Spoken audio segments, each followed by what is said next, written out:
You've lost a relative to gun violence. Who were they to you? My son was a member of the gang, and they killed another one. Oh, it was my baby father. We did at the house and him say him a go to the road. And him look at that and said to him, say, she accompany him and him say, she can't come, she not ready for the road yet. Then go out and like 15 minutes after me hear beer shot start fire. And me in at the house and after somebody come and tell me say I'm dead outside. One of them son came outside here.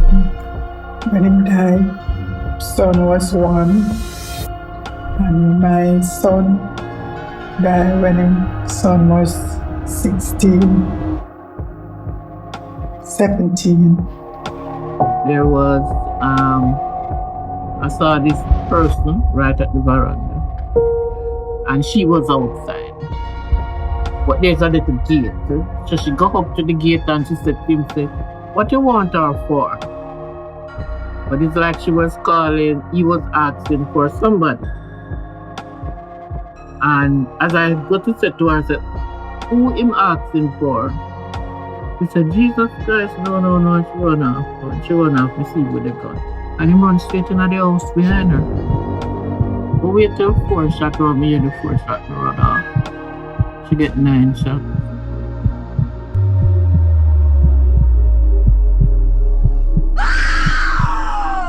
Do you have any fears that the same fate will reach these young men who are now without a father?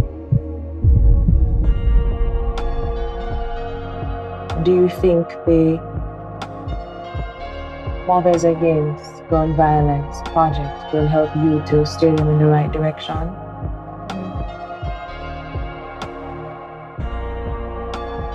Sitting with us today is Mrs. Berthing Plummer, who is the coordinator for the Mothers Against Gun Violence project, launched by the Peace Management Initiative. Welcome, Mrs. Plummer. Thanks for having us. Can you go ahead and tell us a little bit about this project, please? The Mothers Against Gun Violence project was launched in 2018 in communities that Peace Management Initiative have been working. We had, during our work, we realized that in the communities that are weak with high levels of violence, the women are the persons who most often bear the brunt of the psychological effect and the trauma of the families in the communities. These mothers are the persons who would be the sole breadwinners of their family. They are the ones who have been losing sons, daughters, spouses, grandchildren, and other extended family members.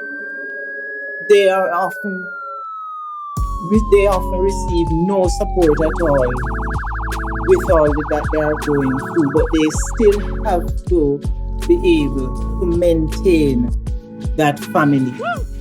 So the Peace Management Initiative, when we looked at some of the issues that they have been facing, we thought more or less the Mothers Against Gun Violence project, if we got these ladies together, we could assist them with some of the tools that they need to be able to function in the community.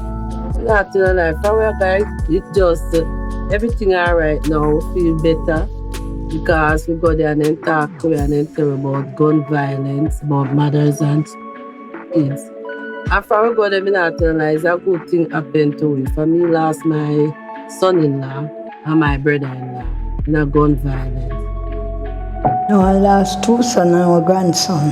One man was in me, was here, me doing knocking, and when I go there, say a man named Delroy, and say, "You lost your son there." So I come here, carry down our meeting. So I never had my neck, I just go with him. Go downtown our meeting. Hence we have different themes. We have the psychosocial support, of the program. We have the advocacy support of the program. We had the entrepreneurship of the program, and also other aspects that would help them to be able to, to help the community also. In the advocacy, the women, they have a lot of power and autonomy in the community. Like other mothers who are part of the program, you've lost your son. How old was he when he died? Was same day, he died on his birthday, 26th of December, so the same day we turned 25, 2015.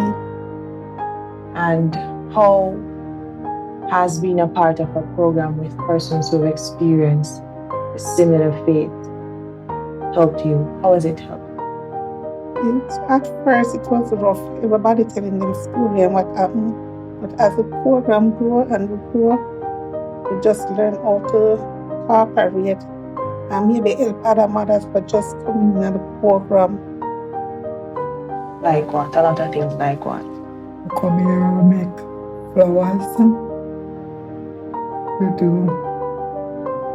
and band. We do all kind of things.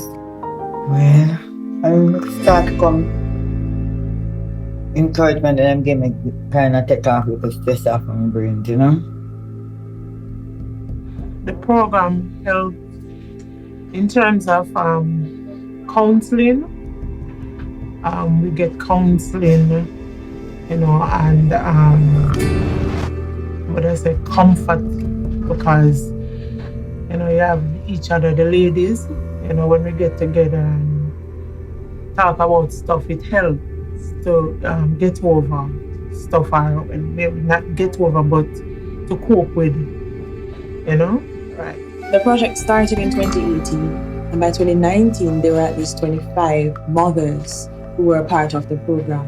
How many mothers are a part of the program now, and how do you invite them to come and join?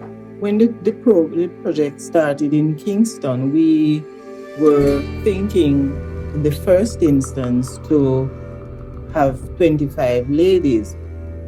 Within a week or so, we have increased to about 40 in Kingston. In Spanish Town, we started 2019, 2020. We were hoping also to recruit 25 ladies. We have 45 in Spanish Town. Mothers would come back and said to us, before the project, we were very, very ignorant. In their word, I'm quoting them. We were very, very ignorant. As anybody trouble, then we're going to curse them out. And we're going to see how we can really fight it out, because we really did not have the patience and the skill that we could talk to each other, that we could support each other.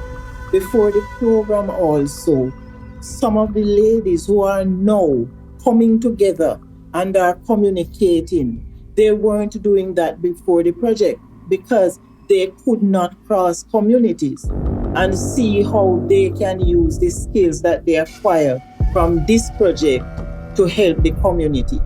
In wrapping up, Mrs. Plummer, tell us, how can people partner with the PMI? We are encouraging and soliciting persons to join our volunteer team, because we cannot pay for the services of the psychologists and the nurses and other persons in that profession who from time to time would volunteer with us to help the mothers, help us with training and other things that to be done.